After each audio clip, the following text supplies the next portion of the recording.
ہم یہ سبق دینا چاہتے ہیں کہ مسلمان کا اصل مشن یہ ہے کہ وہ سیرت مصطفیٰ کو اپنائے، اور سیرت مصطفیٰ میں دو چیزیں نمایاں تھی، سیرت مصطفیٰ میں دو چیزیں نمایاں تھی۔ پہلی چیز جو اس میں نمایاں تھی وہ اپنا کردار صحیح کرنا، اور دوسری چیز جو رسول اللہ صلی اللہ علیہ وسلم دنیا میں لائے تھے وہ دنیا پر دین کو غالب کرنا، پوری دنیا کو دین پہنچانا اور دین کو غالب کرنا۔ لِيُظْهِرَهُ عَلَى الدِّينِ كُلِّهِ، دو چیزیں، خود اپنا کردار صحیح کرنا اور پھر اس کے بعد پوری دنیا پر حضور صلی اللہ علیہ وسلم کی سیرت کو حاوی کرنا، یوں سمجھو۔ اب حضور صلی اللہ علیہ وسلم کی سیرت ہم کیسے اپنائیں گے؟ اس کا آسان طریقہ یہ ہے کہ اس کی محبت دل میں آ جائے، اس کی محبت دل میں آ جائے، کیونکہ محبوب کی ہر ادا انسان کو محبوب کی ہر ادا، اٹھنا بیٹھنا لیٹنا بولنا چلنا پھرنا، محبوب کی ہر ادا انسان کو محبوب ہوتی ہے۔ میں ایک مثال دے دوں، ہمارے ہاں شاید ان بزرگوں نے وہاں مدینہ منورہ میں اس کی زیارت بھی کی ہوگی کسی وقت، بشیر صالح عطر جی رحمۃ اللہ علیہ مدینہ منورہ میں رہتے تھے، اور شیخ الحدیث صاحب رحمۃ اللہ علیہ کی صحبت میں زیادہ رہتے تھے۔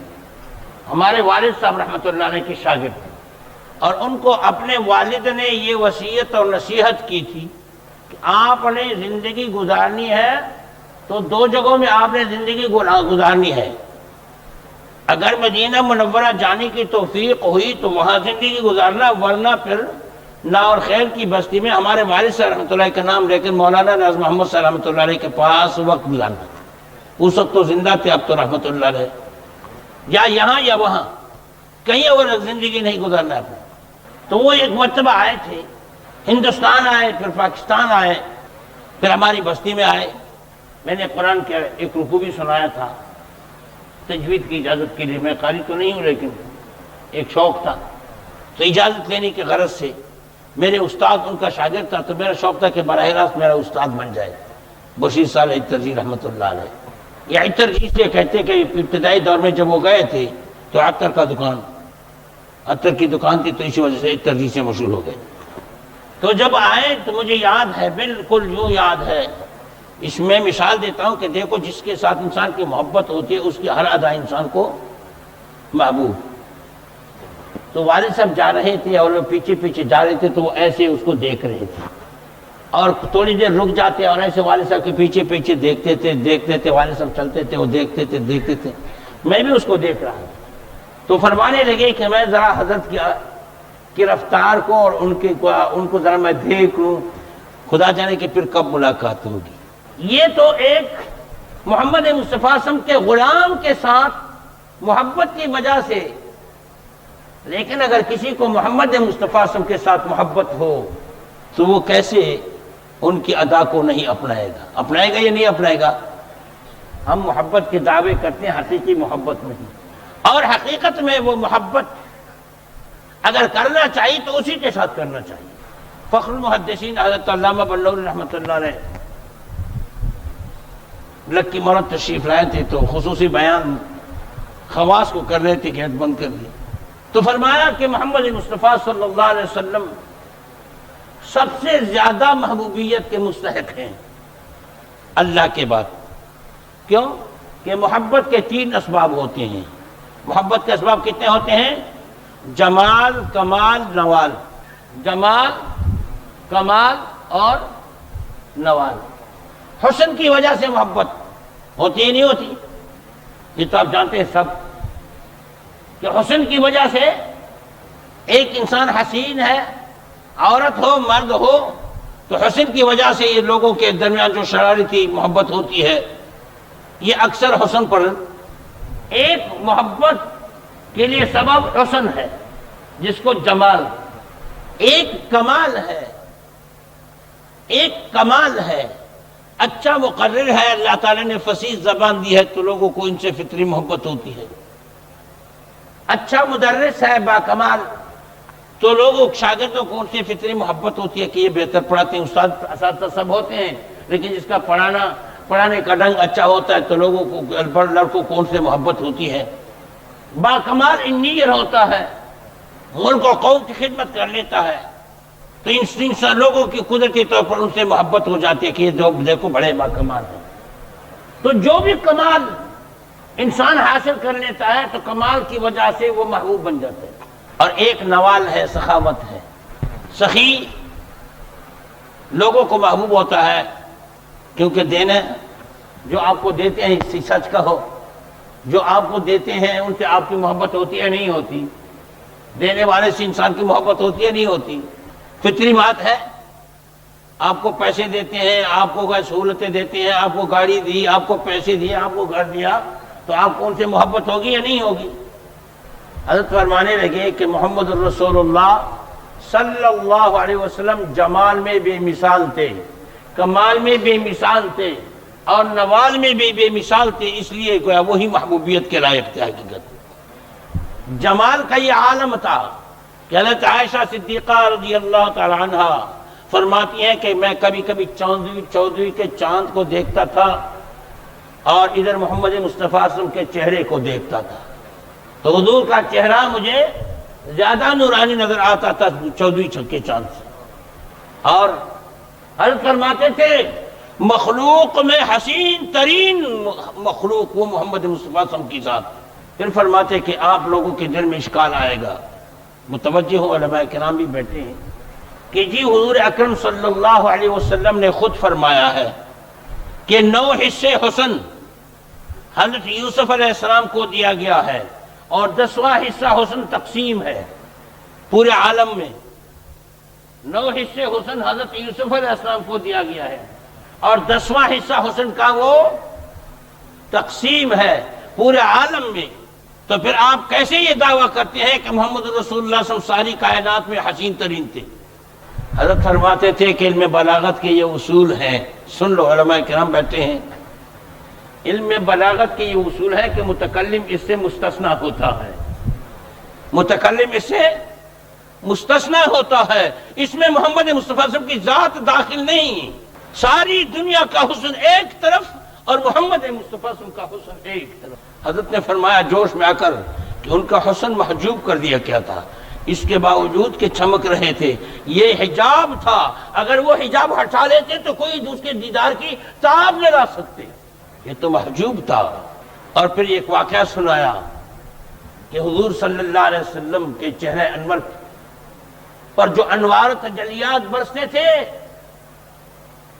اس کی وجہ سے اس کا حسن لوگوں کے لیے قابل برداشت نہیں تھا، اس لیے ان پر حجابات ڈالے گئے تھے۔ پھر مثال دے دی کہ حضرت سلطان الاولیاء بایزید بسطامی رحمۃ اللہ علیہ ایک مرتبہ تشریف لا رہے تھے، زمین کو دیکھ رہے تھے، ایک مرید باصفا حضرت کو چھیڑنے کے حضرت آگے حضرت اس کو توجہ نہیں دے رہے تھے کہ زمین کو دیکھتے چلے جا رہے تھے، زمین کو دیکھتے چلے جا رہے تھے۔ آخر چلتے جب اس نے مجبور کر دیا تو حضرت سلطان الاولیاء بایزید بسطامی رحمۃ اللہ نے نظر اٹھایا، جب نظر اٹھایا اس پر نظر پڑی تو وہ گر کر تڑپ کر وفات پا گئے۔ لوگ حیران ہو گئے کہ یہ کیا نقشہ، پہلے حضرت جواب نہیں دے رہے تھے، جب آنکھیں اٹھا کر اس کو دیکھ لی تو تڑپ کر مر گئے۔ دوست نے پوچھا حضرت یہ کیا بات تھی؟ فرمایا پیارو اصل بات یہ تھی کہ اس وقت میں مشاہدے کے عالم میں تھا، میرے اوپر انوار تجلیات کا انکشاف ہوا تھا اور وہ تازہ میری آنکھوں میں سمجھ رہا تھا کہ یہ تاب نہیں لا سکے گا، لیکن بے اختیار کر دیا، انہوں نے مجبور کر دیا، میری آنکھیں اٹھ گئی اور جب میری نظر اس پر پڑ گئی تو انہیں انوار تجلیات کا تاب نہ لا کر وہ بگڑ کر تڑپ کر مر گئے۔ تو حضرت نے فرمایا کہ جب پیارے محمد صلی اللہ علیہ وسلم کے ایک غلام پر جب انوار و تجلیات کا یہ عالم ہے تو محمد مصطفیٰ صلی اللہ علیہ وسلم کے چہرے انور پر تجلیات کا کیا عالم ہوگا۔ اس لیے تو شاعر نے جو کہا ہے کہ حسن یوسف دم عیسیٰ ید بیضا داری، حسن یوسف دم عیسیٰ ید بیضا داری آنچ خوباں ہم دارند تو تنہا داری. جو تمام انبیاء میں خوبیاں، جو تمام عالم میں خوبیاں، وہ سب حضور صلی اللہ علیہ وسلم کے اندر اکٹھی ہو چکی. سمجھ گئے؟ اللہ سمجھ عطا فرما دے. تو جمال کا یہ عالم تھا، جمال کا یہ عالم تھا، اور کمال تو کمال. پوری کائنات میں اللہ تعالیٰ جل جلالہ عم نوالہ نے سب سے زیادہ علم اللہ نے محمد مصطفیٰ صلی اللہ علیہ وسلم کو عطا فرمایا تھا. البتہ سن لو، البتہ خدا کے ساتھ برابر نہیں. کہہ دو، خدا کے ساتھ برابر نہیں. سب سے زیادہ علم اللہ تعالیٰ نے، بلکہ حضرت درخواستی نور اللہ مرقدہ کی بات مجھے یاد آئی. فرمانے لگے، حضرت کا انداز بھی پیارا تھا، وہ ذرا انداز بھی سنا دو اس کا. کراچی میں خطاب فرما رہے تھے تو فرما رہے تھے، میں اشاروں سے کام لیتا ہوں، میں کسی کا نام نہیں لیتا. وہ زبان ناک میں بولتے تھے، میں اشاروں سے کام لیتا ہوں، میں کسی کا نام نہیں لیتا. بعض لوگ کہتے ہیں کہ حضور صلی اللہ علیہ وسلم کا علم ختم ہوا. نہیں نہیں، حضور صلی اللہ علیہ وسلم کو پہلے بھی ساری مخلوق میں سے زیادہ علم دیا گیا ہے. اب بھی قبر مبارک میں ان کو علم دیا جا رہا ہے، اور عالم محشر میں بھی ان کو علم دیا جائے گا. سمجھ گئے؟ اب بھی اس کو علم دیا جا رہا ہے، قیامت میں بھی اس کو علم دیا جائے گا. حدیث میں آتا ہے بخاری شریف کی جلد ثانی میں آخر میں، یہ حدیث کئی جگہ امام بخاری روایت کر چکے ہیں، شفاعت کبریٰ کی حدیث کئی جگہ، لیکن آخر میں جو لا چکے ہیں اس میں یہ الفاظ ہیں کہ جب میں سجدے میں گر جاؤں گا، سبحان اللہ، اللہ ہمیں ان کی شفاعت سے محروم نہ فرما دے. بلکہ یا ہم تو یہی درخواست کریں گے اللہ سے کہ یا اللہ ان کے ساتھ ساتھ جنت میں لے جائیں، تاکہ تو یا اللہ وہ جہنم میں جائیں اور پھر سفارش ہو، پھر تو ہم تو تاب لانے والے نہیں. یا اللہ ان کے ساتھ ساتھ ان کے جھنڈے تلے، ان کے حوض کوثر کے پر ان کے دستے مبارک سے وہ حوض کوثر کے گیا میٹھا ترین پانی گیا، یا اللہ ہمیں پلا دے اور اس کے ساتھ جنت میں لے جائے. ہم تو یہی درخواست کریں گے. ہاں، کیا مزہ ہوگا، کیا مزہ ہوگا. سمجھ گئے؟ آرزو دارم شفاعت را کے در یوم الحساب. ابتدا سے سنا لوں گا ایک شعر، اور بھی چھوڑ دیا وہ بھی سنا دوں گا. از دو عالم درد عالم خوش ہمیں آید مرا، از دو عالم درد عالم خوش ہمیں آید مرا. روئے تو یا کوئے تو یا بوئے تو یا خوئے تو. سمجھ گئے؟ صلی اللہ علیہ وسلم. از دو عالم درد عالم خوش ہمیں آید مرا، روئے تو یا کوئے تو یا بوئے تو یا خوئے تو. فرماتے مجھے پوری دونوں جہانوں میں مجھے لذیذ ترین، حسین ترین، محبوب ترین چیز کیا ہے؟ از دو عالم، پورے دونوں جہاں سے، دونوں دنیا اور آخرت دونوں سے. از دو عالم درد عالم، دونوں جہاں میں خوش ہمیں آیت مرا، دونوں جہاں سے مجھے زیادہ محبوب وہ کیا ہے؟ روئے تو یا کوئے تو یا بوئے تو یا خوئے تو، کہ تیرا چہرہ انور ہو. روئے تو یا کوئے تو یا تیرے مدینے کی گلیاں ہوں، یا بوئے تو یا تیری خوشبو ہو. جس راستے سے محمد مصطفیٰ صلی اللہ علیہ وسلم گزرتے تھے وہ راستہ بھی مہکتا ہوا. یا خوئے تو یا تیری خصلتیں. اس لیے ایک عاشق کہتا ہے، نہ جنت کی گلیوں میں دیکھا، نہ جنت کی گلیوں میں دیکھا، مزہ جو مدینے کی گلیوں میں دیکھا.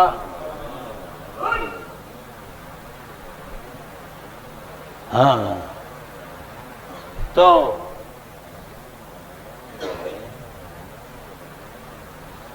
شعر سنا رہا تھا، آگے دوسرا شعر سن لو. بات یہ تھی کہ حوض کوثر پر گئے وہاں، فرماتے ہیں دوسرا شعر سن لو.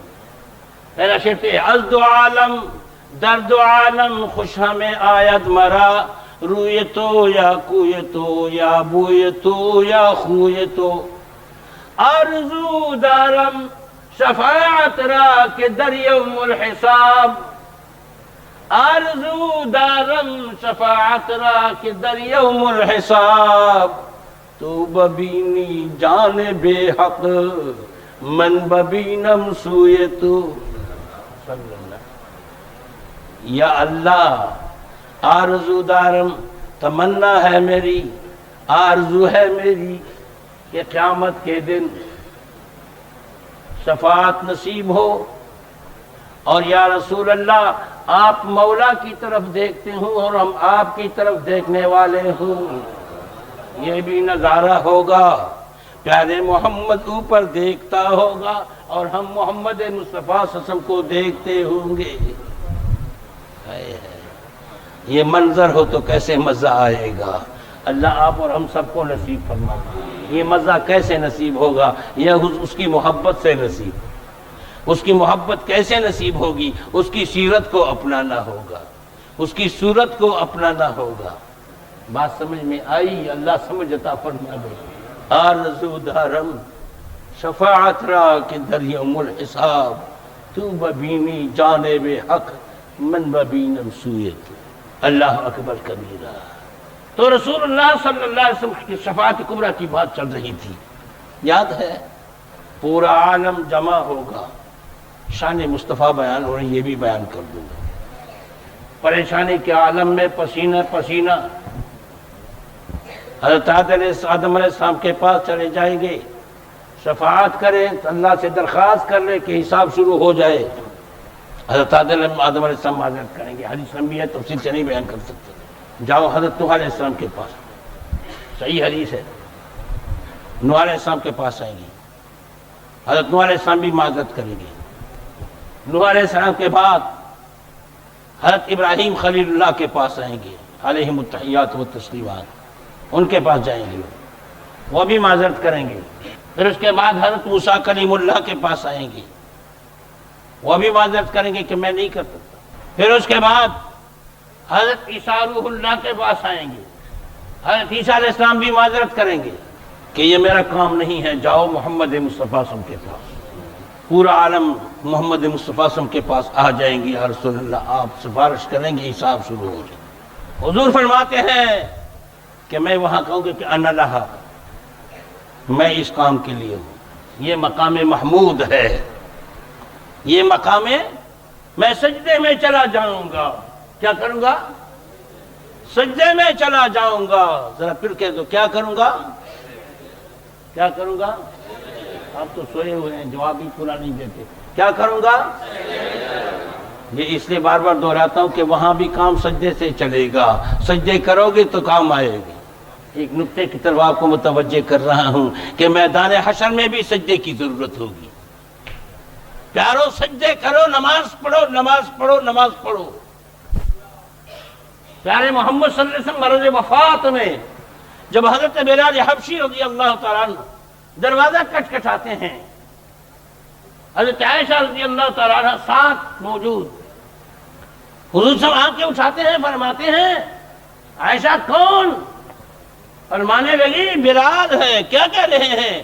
تو کیا بس نماز کی انتظار ہے. الصلاۃ یا رسول اللہ، نماز کی تیاری ہے، نماز کی انتظار ہے. جناب رسول اللہ صلی اللہ علیہ وسلم نے فرمایا پانی لے آؤ. سبحان اللہ. پانی لاتے ہی اس کی آنکھیں پھر غشی کے عالم، آخری وقت بیماری کی یہ عالم. پانی لے آؤ تاکہ میں وضو کر لوں. سبحان اللہ. پانی پہنچاتی ہی اس پر پھر غشی آئی. تھوڑی دیر انتظار کر کے حضرت بلال نے پھر دروازہ کٹکھٹایا. الصلاۃ یا رسول اللہ، نماز تیار. نقطہ یاد رکھنا، جہاں سے میں بات چھوڑ، بوڑھا ہوں، مجھے کبھی بات بھول جاتی. حضرت عائشہ نے سے پوچھا یا کون ہے؟ یا رسول اللہ بلال کھڑے ہیں، نماز کے انتظار میں. عائشہ پانی، جی وہ پانی حاضر ہے اس کی آنکھیں پر. پھر غشی آئی. تیسری مرتبہ جب دروازہ کٹکھٹایا اور آواز یہ الصلاۃ یا رسول اللہ، اس نے پوچھا یا رسول عائشہ کون؟ انہوں نے فرمایا، وہ فرمانے لگی یا رسول اللہ حضرت بلال ہیں. فرمانے لگے کہہ دو کہ صدیق اکبر نماز پڑھا دیں. کون نماز پڑھا دے؟ کون نماز پڑھا دے؟ صدیق اکبر رضی اللہ تعالی. بات کو طول دینا نہیں چاہتا. جب صدیق آگے ہو گئے اور یہ اطلاع پہنچ گئی تو صحابہ کرام رونے لگے، بے ساختہ ہو گئے، بے قابو ہو گئے کہ آج پیارے نہیں آ رہے. حضور کو جب آوازیں سننے میں آئی تو پوچھنے لگے کیا ہے عائشہ؟ کہنے لگے صحابہ کرام آپ نہیں گئے تو اس لیے وہ پریشان ہو. حضور نے وضو کی. وضو کرنے کے بعد حضرت عباس اور حضرت علی رضی اللہ عنہ کے کندھوں پر ہاتھ ڈال کے پاؤں کینچ کینچ کے مسجد میں چلے گئے.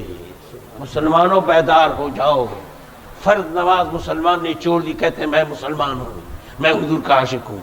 لعنت ہو ایسے عاشقی پر. یہ پیارے محمد صلی اللہ علیہ وسلم تو مرض وفات میں پاؤں کینچ کینچ کے مسجد میں جا رہے ہیں، گھر میں نہیں پڑھتے. اور مسلمان گھر میں نماز نہیں پڑھتا. فرض نماز چھوڑ دی مسلمان نے.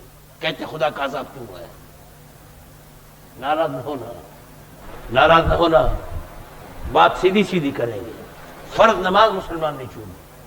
میں کبھی اب بعض مریدوں سے پوچھ لیتا ہوں نماز کا اہتمام کرتے ہو؟ جی ہاں کوشش کرتا ہوں. کبھی کبھی صبح کی نماز چلی جاتی ہے. عجیب بات ہے. کبھی تم نے ہوائی جہاز کا ٹکٹ کر کے صبح کا آپ ہوائی جہاز سے رہ گئے ہیں 3-4 ہزار روپے کے خطرے کی وجہ سے؟ کبھی آپ نے کوئی ناغہ کر لیا کہ جہاز نہیں پہنچ چکے ہوں؟ 4,000 روپے کی خاطر تو آپ 3,000 روپے کی خاطر تو آپ اٹھ سکتے ہیں. رات کو 4 بجے کی آپ کی پرواز ہوتی ہے اور 3 بجے آپ گھر سے نکلتے ہیں. لیکن فرض نماز جو لاکھوں روپیہ کروڑوں روپے اس کے مقابلہ نہیں کر سکتی، فرض نماز تم سے چھوٹ جاتی ہے. جس وجہ پیارو محمد مصطفیٰ احمد مجتبیٰ صلی اللہ علیہ وسلم نے وضو کر کے پاؤں کھینچ کھینچ کے مسجد میں چلے گئے. گزارش یہ کر رہا تھا کام آئے گا تو سجدہ آئے گا. سجدہ آئے گا دنیا میں بھی آخرت میں بھی. دنیا کے مشکلات کا علاج بھی قرآن نے یہی بتایا ہے، فاستعینوا بالصبر والصلاۃ. کہ جب تم مشکلات کے گھیرے میں آ جاتے ہو تو یہ مسئلہ سن لو. قرآن نے نسخہ بتایا ہے فاستعینوا بالصبر والصلاۃ. تو تم اللہ سے مدد طلب کرو گویا صبر کے ساتھ اور نماز کے ساتھ. اللہ کی مدد کی ضرورت ہو تو دو نسخہ بتلایا. کیا نسخہ؟ صبر اور نماز. صبر نماز، صبر نماز. حضور فرماتے میں سجدے میں چلا جاؤں گا صلی اللہ علیہ وسلم. یاد ہے یہاں پر بات تو کی میدان حشر میں سجدے میں چلا جاؤں گا. حضرت درخواستی کی بات شروع تھی. فرماتے ہیں کہ مجھے اس وقت ایسے کلمات کا علم دیا جائے گا جو ابھی مجھے وہ کلمات نہیں آتے. ان کلمات سے میں خدا کی ثنا کروں گا سجدے میں. اس سے معلوم ہوا کہ سید الانبیاء محمد مصطفیٰ احمد مجتبیٰ صلی اللہ علیہ وسلم کو اب بھی علم دیا جا رہا ہے اور قیامت میں بھی علم دیا جائے گا. یہ علم ہے یا نہیں ہے؟ جب وہ سجدے میں جائیں گے اللہ کی ثنا کریں گے تو مسئلہ حل ہو جائے گا. اللہ فرمائیں گے ارفع رأسک سل تعطا واشفع تشفع. یا رسول اللہ سر اٹھا، سل مانگ، توتا تجھے دیا جائے گا. کیا ہے اس کی شان دیکھ لی. واشفع تشفع، سفارش کر تمہاری سفارش قبول. وہ کس فن میں کامل نہیں تھی؟ جہاد میں وہ کامل، عبادت میں وہ کامل. امی عائشہ رضی اللہ تعالیٰ فرماتی ہیں کہ رسول اللہ صلی اللہ علیہ وسلم کبھی کبھی اتنی لمبی لمبی رکعتیں پڑھتے تھے کہ اس کے پاؤں میں سوجن آ جاتا تھا، ورم آ جاتا. میں عرض کرنے لگی یا رسول اللہ آپ پر تو اللہ نے احسان فرمایا ہے قد غفر لک اللہ ما تقدم من ذنبک وما تأخر. آپ کو تو یہ خوشخبری ملی ہے کہ آپ کے لیے سب کچھ اللہ تعالیٰ نے معاف کر دیا ہے. حضور سے تو گناہ نہیں ہوتے تھے، لیکن اگر خدا نخواستہ کوئی غلطی ہو جائے، گناہ نہیں، کوئی غلطی ہو جائے تو وہ بھی معاف. گناہ نہیں ہو، انبیاء گناہ سے پاک ہیں، نہ نبوت سے پہلے گناہ کرتے نہ نبوت کے بعد، نہ صغیرہ گناہ کرتے نہ کبیرہ، دونوں سے پاک ہیں. تو آپ پھر اتنی محنت کیوں کرتے ہیں؟ تو حضور صلی اللہ علیہ وسلم کیا جواب دے رہے ہیں؟ حضور صلی اللہ علیہ وسلم جواب دے رہے ہیں، افلا اکون عبدا شکورا. سن لو پیارو، کیا جواب دے رہے ہیں؟ اے عائشہ، جب خدا نے میرے اوپر اتنا عظیم احسان کر لیا کہ اللہ نے مجھے زندگی میں یہ خوشخبری سنا دی کہ تمہارا مواخذہ نہیں ہوگا، تمہاری غلطیاں گناہ تو تم سے ہوتے ہیں نہیں، اگر خدا نخواستہ کہیں لغزش ہو گئی، غلطی ہو گئی، گناہ نہیں، تو وہ بھی تمہارے لیے معاف ہے، تو پھر میں خدا کا شکر گزار بندہ نہیں بنوں گا. یہ عبادت کا عالم تھا اور سخاوت کا یہ عالم تھا کہ ایک دن نماز پڑھا رہے تھے، بخاری شریف کی روایت ہے، مسجد سے دوڑ کے جلدی سے نکلے. صحابہ کرام حیران ہوئے کہ کیا ہوا، اور پھر نکل آئے جلدی سے. فرمایا ایک ٹکڑا سونا آیا تھا، گھر میں پڑا ہوا تھا، تو وہ بھول گیا تھا، میں نے ابھی کسی کو دیا نہیں، تو میں نے یوں سوچا کہ ایسا نہ ہو کہ موت آ جائے اور تمہارے گھر میں سونا پڑا ہو.